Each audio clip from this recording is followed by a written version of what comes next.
전하고자 합니다. 오늘 말씀은 아브라함의 일생 11번째 시간입니다. 창세기 계속해서 보고 있죠. 아마 23장까지가 아브라함의 일생일 거예요.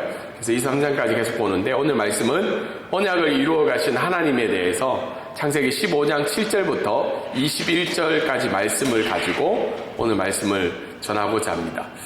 요즘 최근에 계속 화두되는 단어가 바로 대통령이죠. 우리나라의 상황도 그렇고 미국의 이제 대선이 끝난 이후에 이제 새로운 대통령이 취임을 앞두고 있습니다. 사실 미국의 한 나라의 대통령이 취임하는 것이 우리랑 무슨 관계가 있을까 생각이 들지만 미국의 대통령의 한 명의 새로운 대통령의 취임은 전 세계에 영향을 줄 수 있는 좀 중요한 사건 중에 하나입니다.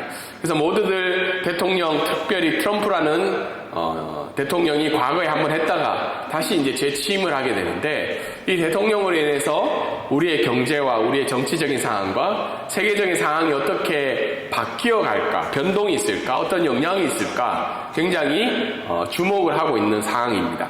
미국의 대통령 선서할 때 특별히 이제 특별한 순서가 있어요. 다른 나라에 없는 순서가 바로 성경책에 손을 얹고 선서를 하는 상황입니다.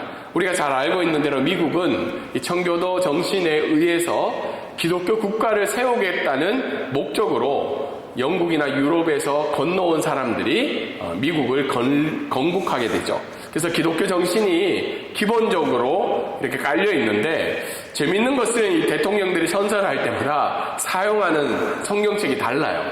국가가 정해진 성경책에 손을 얹는 게 아니라 자기가 좋아하고 자기가 선택한 성경책 위에 손을 얹습니다. 그리고 성경책을 얻고 난 다음에 본인이 가장 좋아하는 성경 구절을 선택해서 또 그 시간에 사용되는 것이 특징 중에 하나라고 합니다. 중간에 있는, 사진의 중간에 있는 성경책이 바로 링컨이 사용한 성경책이라고 그래요. 1800년도에 사용했던 링컨이 사용한 성경책, 굉장히 오래돼 보이죠. 그래서 이 성경책은 오바마 대통령도 이 링컨이 사용했던 성경책을 사용했다고 합니다. 근데 이번에 트럼프 대통령이 취임할 때 이 성경책을 사용한다고 해요. 그래서 이 링컨이 사용했던 성경책. 무슨 의미들이 있겠죠. 왜 링컨이 사용했던 것들. 자기가 가장 좋아했던 대통령일 수도 있고 아니면 미국 사람들이 가장 좋아했던 대통령 중에 한 명인 링컨이 사용했던 성경책을 이렇게 사용해서 그 위에 손을 얹고 저렇게 선서하는 장면이 나오고 있습니다. 반면에 오른쪽에 이제 바이든 대통령은 본인의 가족, 그러니까 대대로 물려내려오는 이 가족들이 사용하는 성경책을 사용했다고 해요. 좀 크기가 다르죠. 그 성경책은 이 바이든은 개신교 신자가 아니고 로마 가톨릭 천주교 신자예요. 그래서 자기가 사용했던 이 로마 가톨릭의 성경책, 본인들이 가족들, 대대로 물려오던 가족들이 사용하는 성경책을 사용했다고 합니다. 그래서 이게 참 특이한데 근데 중요한 포인트는 뭐냐면 성경책에 손을 얹고 선서를 했다는 것은 백성들과의 사이에서의 약속도 있지만 또 다른 의미에서는 뭐죠? 하나님과 이 대통령과의 약속을 의미하는 장면이 아닐까 생각합니다. 두 번째 오늘 또 이야기하는 것은 우리나라 대통령은 무엇에 선서를 하는가? 사실 대한민국은 건립할 때 기독교 국가에서 시작된 것이 아니라 일반 헌법에 의해서 시작이 되었기 때문에 성경책을 사용하지는 않습니다. 그런데 초대 대통령 이승만 대통령은 이 초대 대통령으로서 대통령 선서하는 자리에서 이런 말을 했다고 합니다. 대통령 선서하는 이 자리에서 하나님과 동포 앞에서 나의 직무를 다하기를 일층 더 결심하며 맹세합니다. 그리고 중간에 보면 신성한 직책이라는 단어를 썼죠. 이 말은 이승만 대통령 개인적으로 국가의 대통령이 되었을 때 어떻게 해요? 백성들 앞에서도 약속을 하지만 본인 개인적인 신앙으로 어떻게 해요? 하나님과 약속을 하겠다는 마음으로 이 선서문을 읽었다고 합니다. 그래서 오른쪽에 보면 영어 성경책인데 이승만 대통령이 즐겨 사용했던 본인의 성경책이라고 합니다. 대통령들이 취임사를 할 때 성경책에 손을 얹고 때로는 개인의 신앙의 바탕으로 백성들과 또 하나님 앞에서 약속을 하는 이유가 뭘까요? 그만큼 이 약속에 따라서 내가 대통령직을 직무를 감당하겠다는 의미죠. 물론 그렇지 않는 경우들도 많죠. 형식적으로. 하지만 대통령 취임 때는 누구나 어김없이 이렇게 선서를 하는 장면이 나오고 있습니다. 그만큼 약속이라는 것. 그리고 성경적인 용어는 뭐죠? 언약이라는 단어는 상호간에 지킬 것을 또 그 언약대로 살아갈 것을 다짐하며 맹세하는 내용이 담겨져 있습니다. 동일하게 오늘 말씀은 이 언약에 관한 내용이 또 나타나고 있습니다. 다르게 이야기해서 하나님이 어떻게 해요? 아브라함과 언약을 맺어가는 장면이 오늘 말씀 가운데 나타나고 있습니다. 물론 하나님은 아브라함에게 나타나셔서 이야기를 여러 번 하셨죠. 근데 오늘은 이 15장 7절부터 21절까지의 말씀은 구체적으로 하나님과 아브라함 사이에 언약식을 체결하는 내용이 나타나고 있습니다. 그래서 오늘은 언약을 체결하시는 하나님, 다르게 이야기해서 오늘 제목은 뭐죠? 언약을 이루어 가시는 하나님에 대해서 오늘 말씀을 전하고자 합니다. 첫 번째 오늘 말씀은 한번 읽어볼까요? 자, 시작! 하나님은 언약을 통해 하나님이 누구신가를 알려주십니다.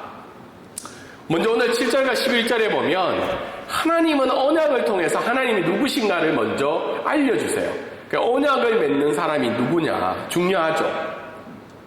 우리도 누군가 약속을 할 때 어떻게 해요? 약속을 맺는 사람이 중요하고 약속을 맺어가는 나 자신이 중요하잖아요. 누군지. 동일하게 오늘은 하나님은 언약을 맺어가실 때 먼저 하신 일은 뭐냐면 그 언약을 맺는 그 하나님이 누구냐는 거예요. 그것을 먼저 이야기를 해주고 있습니다. 언약식을 준비하는 장면이 7절부터 11절까지에 나와 있는데 하나님은 먼저 자신을 소개하고 있죠. 7절에 우리 7절 말씀 한번 읽어볼까요? 자, 시작. 또 그에게 이르시되 나는 이 땅을 내게 주어 소유를 삼게 하려고 너를 갈대아인의 우르에서 이끌어낸 여호와니라. 하나님이 누구신지를 설명하고 있죠. 너를 갈대아 우르에서 불러내고 이 땅을 너에게 주고자 하는 여호와라고 이야기를 하고 있습니다. 사실은 이 선언은 보통은 왕이 신하에게 땅을 줄 때 내가 누군지를 설명을 하죠. 그래서 보통 옛날 영화에도 보면 어떻게 영국 영화에 보면 뭐 헨리 8세가 말하노니 헨리 7세가 이야기하노니 자기가 누군지를 설명을 하잖아요. 그 땅을 주는 사람이 누군지를 먼저 이야기를 하고 있는 거예요. 근데 그 땅은 어떤 땅이라는 거예요?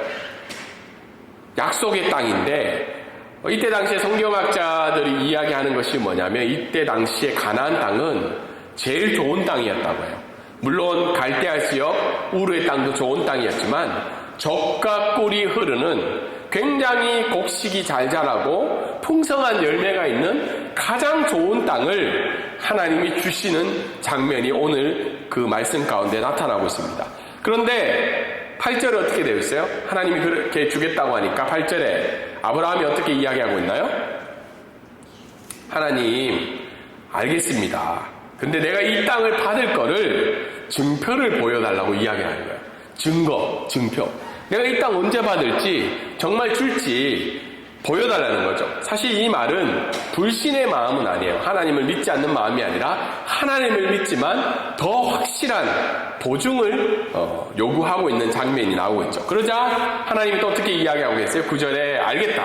네가 나에게 증표를 요구하고 있으니까 3년 된 암소와 염소를 준비해라. 그리고 어떻게 해요? 비둘기와 집비둘기와 산비둘기를 준비하라고 이야기를 하고 있죠. 왜 3년 된 암소와 3년 된 암염소냐? 성경학자들은 이야기하기를 3년 된 암염소와 3년 된 수장이 가치가 그러니까 염소와 암소의 가치가 가장 높을 때가 바로 3년 되었을 때. 그러니까 가장 좋은 것을 어떻게 해요? 증표를 삼기 위해서 언약식을 준비하자는 거죠. 그래서 아브라함에게 이렇게 명령을 하고 나니까 아브라함이 어떻게 해요? 말씀에 순종해서 그 모든 것을 가져다가 중간을 쪼갠 것을 마주해 놓고 그 새는 쪼개지 않았다고 하죠. 왜 새는 쪼갤 수 없을까요? 작아서 그렇죠. 숫양과 암소는 쪼갤 수 있는 크기인데 비둘기는 쪼갤 수가 없으니까 서로 마주보게 한 거죠. 그래서 언약식을 준비하고 난 다음에 있는 상황 가운데 11절에 어떤 일이 생기나요? 솔개가 그 사체 위에 내릴 때 아브라함이 쫓았더라. 준비를 다 해놨는데 솔개, 매와 같은 종류의 새들이 그 사체들을 어떻게 해요? 먹으려고 달려들었죠. 그래서 아브라함이 밤새도록 어떻게 해요? 그 사체를 먹으려고 하는 솔개를 쫓고 있는 장면이 오늘 말씀 가운데 나타나고 있습니다. 그래서 왜 이런 언약식을 해야 되냐? 이 당시의 문화로 통해서 어떻게 해요? 이 땅의 소유를 확인하는 언약의 체결의 방법이 바로 이런 방식이었던 거예요. 그 당시의 문화 속에서 이런 언약 체계 방식을 사용하니까 하나님이 그 방법을 통해서 아브라함에게 증표를 보여주고 있는 내용이 나타나고 있죠. 그럼 오늘 말씀을 통해서 우리가 알 수 있는 것은 먼저 뭐예요? 언약의 핵심은 뭐라는 거예요? 하나님의 말씀이라는 거예요. 우리가 자칫 잘못하면 언약의 핵심은 우리가 드리는 재물일 수도 있고 우리가 드리는 노력일 수도 있고 우리가 드리는 준비의 상황일 수 있지만 언약의 핵심은 하나님의 말씀이라는 거예요. 하나님의 말씀. 오늘 말씀 7절부터 21절에 나오면 4번을 통해서 하나님은 땅과 자손에 대한 언약을 아브라함에 이야기하고 있어요. 그게 뭐냐면 7절, 9절, 13절, 18절에 보면 내가 이르노니 아니면 여호와가 이르시되라는 말이 있어요. 4번의 말씀을 통해서 어떻게 해요? 하나님은 그 언약의 중요성을 이야기하고 있죠. 그래서 언약의 핵심은 하나님의 말씀에 있다. 다르게 얘기해서 하나님은 그 말씀에 따라서 그 언약의 신실성을 보여주시고 있고 그 언약의 책임을 보여주고 있다는 겁니다. 그래서 가끔 우리가 언약의 핵심을 생각할 때 우리의 감정이나 우리의 태도나 아니면 우리의 경험에 이야기할 때가 있는데 하나님과의 언약은 그렇지 않다는 거예요. 우리가 경험하지 못하고 우리의 감정이 때로는 바뀌어진다 할지라도 하나님과 나와의 언약의 핵심은 하나님의 말씀에 있다는 겁니다. 그래서 성경에 이사야서 말씀에 보면 어떻게 해요? 뭐라고 이야기하고 있나? 풀은 마르고 꽃은 시드나 우리 하나님의 말씀은 영원히 설이라고 있죠. 하나님의 말씀은 영원하기 때문에 우리가 맺은 하나님과의 맺은 언약은 어떻다는 거예요? 영원하다라고 우리는 오늘 말씀을 알 수 있습니다. 그래서 우리가 하나님과의 관계를 통해서 그 언약을 생각할 때마다 우리의 감정에 너무 의존하지 말아야 돼요. 우리의 경험과 우리의 일상에 일어나는 일희일비의 사건에 의해서 언약이 이루어지는 것이 아니라 영원토록 변함없이 쉬는 그 하나님의 말씀에 언약을 의존해야 된다는 겁니다. 두 번째 오늘 말씀을 첫 번째를 통해서 알 수 있는 것은 우리 다 한번 읽어볼까요? 자, 시작. 나 여호와니라. 오늘 하나님은 이렇게 이야기했죠. 언약에 체결하시는 그 하나님에 대해서 소개할 때 여호와니라고 이야기하고 있죠. 나 여호와니라. 그런데 나 여호와는 어떤 하나님이라고 오늘 말씀은 설명하고 있죠. 7절에 내가 너에게 이 땅을 주려고 갈대아 우르에서 불러낸 나 여호와 하나님이라고 이야기를 하고 있죠. 기독교의 핵심은 내가 기도하는 대로 내가 응답받고 내 감정이 하나님으로 인해서 행복하고 내가 생각하는 대로 내가 성공을 이루는 게 기독교의 중요한 핵심이 아니라 기독교의 핵심은 하나님을 아는 지식이 점점 확실해지고 더 많아지고 풍성해지는 것이 기독교의 핵심입니다. 그래서 우리가 삶에 있어서 믿음을 가지고 살아갈 때 찾아오는 두려움과 불안이 찾아올 때마다 우리가 무엇을 먼저 고백해야 되죠? 여호와 하나님을 고백해야 된다는 거예요. 여호와 하나님이라는 단어를 고백할 때마다 우리 마음 가운데는 뭐가 찾아와요? 평안과 행복이 찾아온다는 거예요. 왜냐하면 이 여호와 하나님은 그냥 단순히 내가 믿고 고백하는 신중의 하나님 중에 한 분이 아니라 그 여호와 하나님은 어떻게 해요? 창세전에 나를 택하시고 또 하나님의 자녀를 삼기 위해서 독생자 아들 예수 그리스도를 이 땅에 보내시고 그 아들로 통해서 어떻게 해요? 영원한 생명을 우리에게 허락하시고 지금도 나의 삶을 가장 좋은 것으로 이끌어 가시는 그 하나님이 어떤 하나님이란 거예요? 여호와 하나님이라는 거예요. 그래서 우리가 이 단어를 고백할 때마다 여호와 하나님이라는 그 단어를 통해서 우리가 은혜를 누려야 된다는 겁니다. 우리가 가끔 부모님들을 생각할 때 어떻게 해요? 저는 가끔 듣는 노래가 있죠. 가족사진이라는 노래가 있어요. 김진호라는 가수가 부른 노래죠. 그래서 저희 아이들도 제가 그 노래를 좋아하는 줄 알아서 어디 갈 때마다 틀어줘요. 그래서 부모님에 대한 거죠. 그래서 그 가사 중에 하나가 아빠를 닮아 있네 그런 가사도 있고 또 어떤 가사가 있죠. 부모님이 그만큼 나를 위해서 수고하고 헌신해. 그래서 우리가 아버지, 어머니, 부모님을 생각할 때마다 어떤 마음이 들죠. 굉장히 여러 가지 감정이 교차하잖아요. 동일하게 기독교인들은 이 여호와 하나님을 어떻게 해요? 단어를 부를 때마다 그게 찾아와야 된다는 거예요. 우리가 하나님을 아는 지식에 충만히 서 있다면 여호와 하나님이라는 이 단어 한 단어로 우리의 두려움과 불안이 감사와 평안으로 바뀔 수 있다는 겁니다. 그래서 세례와 성찬을 통해서 어떻게 해요? 우리가 세례를 받는다는 건 뭐죠?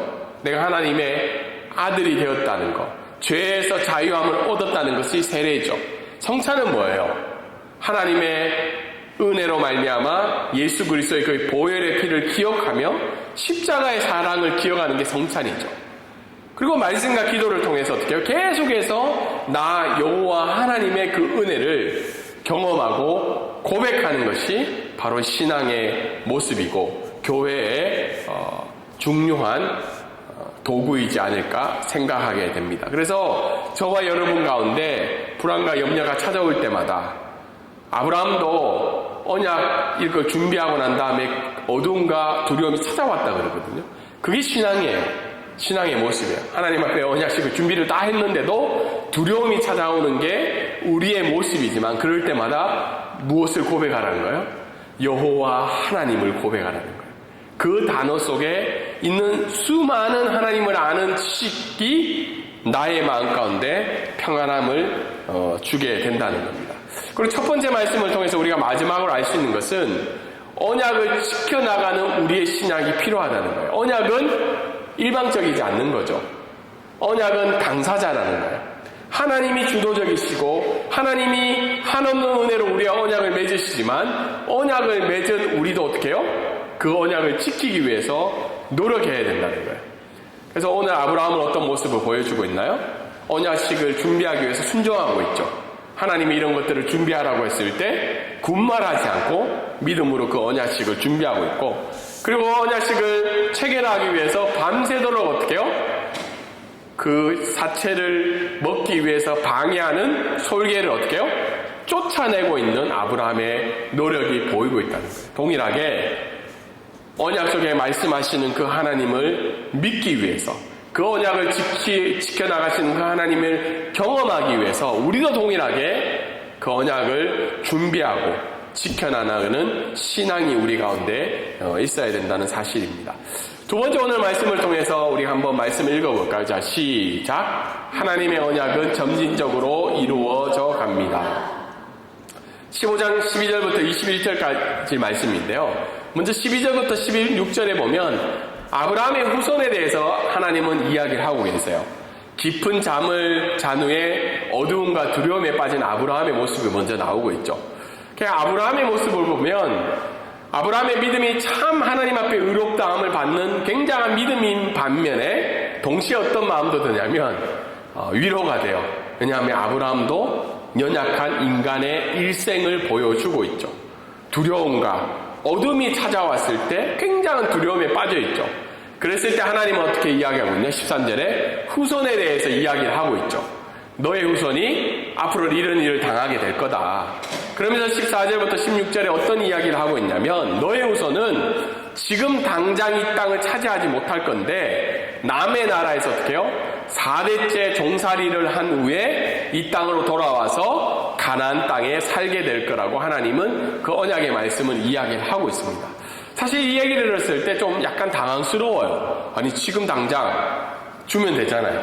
백성에 이 땅을 주면 되는데 왜 이런 일이 있냐. 그 이유가 바로 뭐예요? 이 땅에 당장 줄 수 없는 이유가 400년 이상 종살이를 해야 되는 이유 중에 하나가 바로 가나안 사람의 제약이 아직 차지 않았다는 거예요. 이 땅에 바로 어떻게 해요? 가나안 사람을 몰아내고 진멸해서 하나님의 약속한 땅을 이루어갈 수 있지만 아직 이 땅에 있는 사람들이 그 제약이 어떻게 해요? 하나님의 기준에 차지 않았다는 거죠. 이걸 다르게 이야기하면 하나님의 공의와 공평이죠. 그들에게도 기회가 있었다는 거죠. 그렇지만 그 땅에 죄악이 가득 찼을 때 하나님이 출애굽을 통해서 그 땅의 백성들을 진멸해 나가는 모습이 출애굽기에 나오고 있습니다. 그리고 이런 상황들을 언약을 말씀을 이야기하시고 난 다음에 17절부터 21절까지 어떤 이야기가 나와 있나요? 언약식을 드디어 체결하고 있죠. 17절에 보면 제물들 중에 어떻게 해요? 반으로 쪼갠 그 제물 사이로 어떻게 해요? 횃불이 시체를 태우고 있는 거죠. 하나님의 임재의 모습을 횃불을 통해서 나타나고 있죠. 그리고는 어떻게 해요? 18절 말씀에 이 언약식으로 말미암아 너의 자손에게 이 땅을 주겠다. 그리고 마지막에는 어떻게 해요? 19절과 21절에 가나안 사람 중에 대표적인 10개 족속의 이름을 나열하면서 그 땅에 이런 민족들이 지금 살고 있다고 이야기를 하고 있죠. 이 족속에 죄가 찼을 때 이스라엘 백성들이 어떻게 해요? 이 땅 가운데 땅을 차지하게 될 거다. 그 역사적인 사건은 언제 이루어지게 되나요? 무려 이제 4대 후인데 실제적으로는 400년에서 430년 이후에 그 일들이 이루어지게 되는 내용이 나타나고 있습니다.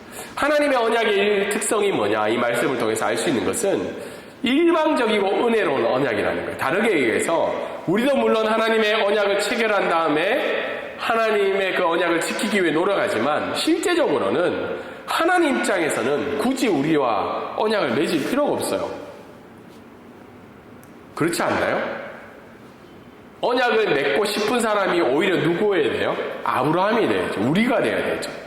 우리가 손해보는 게 많기 때문에 그 언약으로 우리가 얻을 게 많기 때문에 우리가 언약을 맺어야 되는데 하나님 입장에서는 손해보는 게 많아요.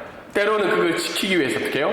하나님 참으시고 용서하시고 그걸 이루어 가셔야 되는데 굳이 일방적이고 손해볼 것 같은 하나님의 언약을 이루시는 이유는 바로 하나님의 은혜를 보여주는 언약이기 때문이죠. 우리를 향한 하나님의 마음을 보여주시고 계시죠. 이 언약을 통해서.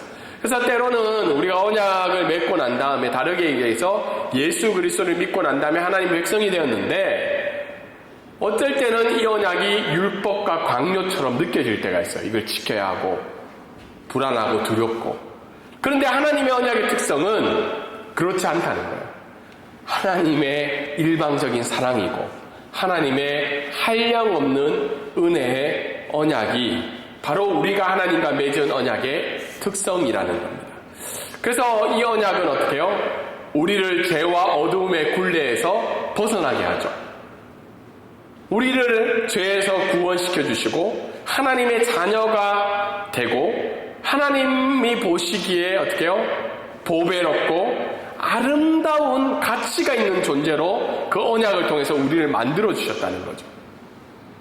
그래서 이 언약은 지금도 우리를 굴레 속에 머물게 하는 것들 뭐죠? 학벌이나 외모나 돈이나 능력이나 세상의 평가나 때로는 가족의 굴레에서 우리를 벗어나게 한다는 거예요. 우리도 오늘도 여러 가지 것들을 매일 결정하고 우리를 평가하는 그 시선 속에서 자유롭지 못해요. 그게 매여 있는 거죠. 그럴 때마다 뭐를 생각해야 된다는 거예요? 하나님의 언약을 생각하라는 거예요. 너는 나의 보배롭고 존귀한 하나님의 자녀라고 오늘도 이야기를 하고 있습니다. 그리고 두 번째 오늘 말씀을 통해서 또 알 수 있는 것은 하나님의 언약을 이루시는 때를 기다리라는 거예요. 점진적 성취라고 합니다. 하나님이 어떻게 해요? 아브라함에게 언약식을 맺지만 4대 후에 너의 백성에게 너의 자손에게 이 땅을 주겠다고 이야기한 거죠. 그래서 때로는 아브라함 입장에서는 굉장히 지연되는 것 같죠. 당장 이루어지지 않으니까. 그런데 하나님이 언약을 하셨기 때문에 하나님이 그 언약을 반드시 성취하신다는 거죠. 그 아브라함과 맺은 언약의 성취가 400년 후에 이루어지게 되죠. 출애굽기를 통해서. 그래서 우리가 이 언약을 생각할 때마다 하나님의 신실하신가 인자하신가 자비하심을 믿어야 돼요. 우리가 오늘 오전에 다윗에 대해서 이야기했잖아요. 하나님이 다윗에게 기름 부으시고 다윗을 왕으로 세우시고 다윗을 통해서 하나님 나라를 확장해 가는데 그 기간이 무려 40년 넘게 걸리는 거죠. 그리고 다윗이 왕이 된 후에도 어떻게 해요? 그런 일들을 계속 경험해야 돼요. 근데 다윗은 그럴 때마다 어떤 고백을 하나요? 하나님의 신실하신가 인자하신가 자비하심을 믿고 나아가는 고백을 하면서 나아가겠다는 거예요. 그리고 그 언약에 이루어 가시는 때를 기다리면서 우리가 해야 될 일은 뭐냐면 우리 안에 있는 가나안 족속을 몰아내야 된다는 거예요. 아브라함이 어떻게 해요? 언약식을 준비하기 위해서 순종하고 솔개를 쫓아나가는 수고로움도 했지만 더 궁극적으로 어떻게 해요? 그 땅의 제약으로 그 땅을 지배하고 있는 가나안 족속을 몰아내야 된다는 거예요. 동일하게 우리 안에도 어떤 게 있다는 거예요? 우리 안에 가나안 족속이 있다는 거예요. 여전히 하나님의 법을 즐거워하지 않고 여전히 하나님이 싫어하는 것들을 행하는 우리의 제약된 가나안 족속을 몰아내는 것이 우리의 언약을 이루시는 때를 기다리는 우리의 모습이라고 생각합니다. 마지막으로 오늘 말씀을 통해서 알 수 있는 것은 하나님의 언약의 완성은 예수 그리스도라는 겁니다. 오늘 아브라함은 언약식을 다 준비했지만 무엇이 찾아왔다고 그래요? 어두움이 찾아왔다는 거죠. 어두움이 찾아와 두려움 가운데 있었다는 거예요. 그런데 하나님이 어떻게 해요? 횃불을 통해서 언약식을 맺어주심으로 그 어두움을 기쁨과 감사함으로 바꿔주셨어요. 동일하게 이 땅 가운데 큰 어두움은 뭘까요? 그것은 바로 죄로 인한 사망의 권세가 이 인류 가운데 아직도 머물고 있다는 겁니다. 그런데 그 어두움을 이겨나가기 위해서 우리에게 횃불을 통해서 언약을 맺으시는 것이 아니라 예수 그리스도의 죽으심과 부활로 완성해 그 하나님을 언약에게 우리에게 허락해 주시고 있다는 거예요. 우리가 이 땅 가운데 살아가면서 어떻게 해요? 때로는 어두움으로 말미암아 우리가 불안할 수 있고 염려할 수 있고 또 하나님이 버리실까? 하나님이 우리를 모른 척 하실까? 우리의 행위 때문에 하나님이 기뻐하시지 않을까? 두려움이 찾아올 때도 있지만 하나님이 우리와 맺은 언약은 영원하신 언약인데 그게 바로 누구라는 거예요? 예수 그리스도로 인한 언약이라는 거예요. 십자가의 죽으심과 부활로 완성된 십자가의 언약은 예수 그리스도에 의한 하나님의 언약은 변치 않으시고 영원하시다는 거예요. 그래서 히브리서 말씀에 의하면 어떻게 고백하고 있나요? 이와 같이 예수는 더 좋은 언약의 보증이 되셨느니라. 예수 그리스도가 하나님의 언약의 보증이 되어줬다는 겁니다. 그리고 이 보증은 우리에게 또 다른 언약을 이야기해 주시는데 그것은 뭐죠? 바로 다시 오심의 언약이라는 거예요. 너를 내팽겨 주지 않고 눈동자같이 우리를 지켜주시겠다는 그 언약 위에 마지막 그때에 다시 내가 너희를 부활시켜주고 가장 좋은 몸과 영혼의 상태로 천국에서 영원히 살게 해주실 거라는 그 다시 오심의 언약을 예수 그리스도를 통해서 우리에게 허락해 주셨다는 겁니다. 근데 이 언약은 점진적이라는 거예요. 지금 이루어지는 것이 아니라 서서히 하나님이 그 언약을 이루어 가신다는 겁니다. 오늘 말씀을 통해서 우리가 적용할 수 있는 것이 삶의 어두움과 두려움이 찾아올 때마다 뭐를 고백하라는 거예요?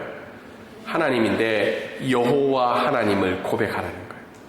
여호와 하나님을 고백하며 그 언약이 말씀으로 이겨나가게 해달라고 기도하시기를 원합니다. 두 번째로 우리가 이 말씀을 통해서 알 수 있는 것은 예수 그리스도의 언약으로 지금도 내 삶을 언약의 완성으로 이끌어 가시는 그 하나님의 은혜, 특별히 우리를 끝까지 사랑하시고 눈동자같이 지켜주시고 우리를 보배롭고 존귀롭게 여기시는 그 하나님의 언약을 고백하며 그 언약으로 인해 하나님의 은혜를 날마다 누리시는 저와 여러분의 되기를 주님의 이름으로 소망합니다. 아멘.